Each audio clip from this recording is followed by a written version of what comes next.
কেতিয়াবা এনেকুৱা হয় যে ঘৰত কোনো নাই বা কোনো কেক খাবলৈ মন নাই, তেতিয়া এজনৰ জোখেৰে একেবাৰে সঠিক জোখমাখেৰে এজনৰ কাৰণে কেকটো বনাব পাৰি এটা কাপত।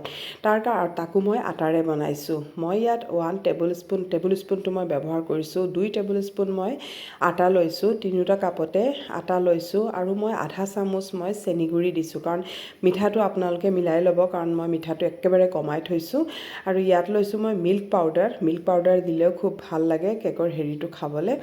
আৰু এতিয়া ইয়াত দিছোঁ মই চকলেট মানে কোকো পাউডাৰ দিছোঁ আৰু বেকিং পাউডাৰ দিছোঁ 1/4তকৈ অলপ কম, 1/4 পূৰা দিয়া নাই। আৰু বেকিং ছ'ডা 1/4ৰ মানে 8ভাগৰ এভাগ হ'ব, মানে খুবেই কম দিছোঁ।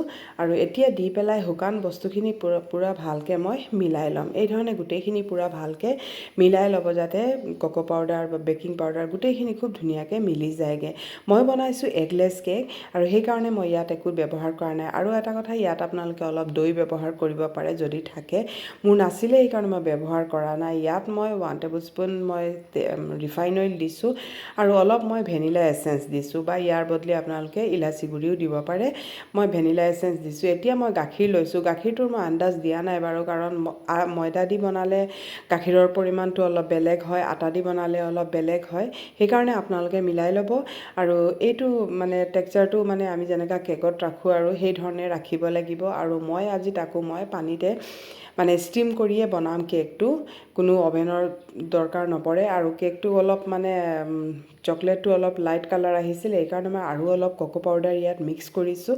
কৰি পেলাই ইয়াত আৰু অলপ মই ভালকৈ গোটেইখিনি খুব ভালকৈ মানে মিক্স কৰি ল'ম, যাতে অলপো হেৰি নাথাকে আৰু গোটেইখিনি খুব ধুনীয়াকৈ মিক্স কৰি ল'ম।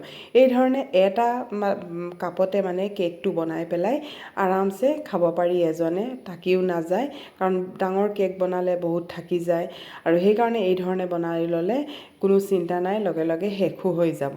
আৰু এতিয়া মই অলপ গাখীৰ দি পেলাই আৰু এইটো এটা বেটাৰ, অলপ ফ্লয়ি বেটাৰ এটা মই বনাই লৈছোঁ। এয়া চাওক, এই ধৰণে বেটাৰটো মই বনাই লৈছোঁ। এতিয়া মই তিনিওটা ৰেডি কৰি দিলোঁ আৰু অলপ টেপ কৰি দিছোঁ আৰু অলপ টিশ্যু পেপাৰ দি ছাইডবোৰ অলপ মোহাৰি দিছোঁ, কাৰণ যিহেতু কাপতে বনাইছোঁ অলপতো ছাইডবোৰ লেতেৰা হ'বই। আৰু এক্সট্ৰাকৈ বনাই পেলাই ঢালিলে আকৌ ছাইডবোৰ ইমান লেতেৰা নহয়, ধুনীয়া হৈ থাকে। আৰু মই আকৌ এইটো মানে এজনৰ কাৰণে মানে হেৰি কৰি বনাইছোঁ, সেইকাৰণে কাপতে বনাইছোঁ। আৰু ইয়াত অলপ এনেই ধুনীয়াৰ কাৰণে মই অলপ তিল অলপ দি দিছোঁ, বগা তিল। আৰু পানীখিনি উতলি গ'ল, আগতে পানীখিনি উতলাই ল'ব, তাৰপিছত এইটো দিব। অকল 15 মিনিটৰ ভিতৰতেই খুব ধুনীয়াকৈ হৈ যায়। আৰু এটা কথা, ওপৰত ফইল পেপাৰ দিলে কেকটো নাফাটে, কাৰণ মোৰ ফইল পেপাৰ নাছিলে, সেইকাৰণে কেকটো হৈ গ'ল, কিন্তু অলপ মানে ফাটি গ'লগৈ।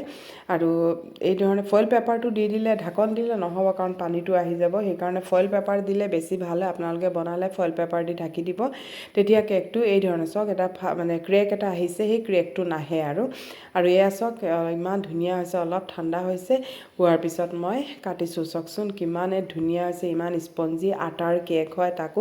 আৰু আপোনালোকে যদি ভাবে ময়দা, তেতিয়াহ'লে ময়দা দিও বনাব পাৰে। অলপতো ডিফাৰেঞ্চ হয় আটা আৰু ময়দাৰ টেষ্টটো।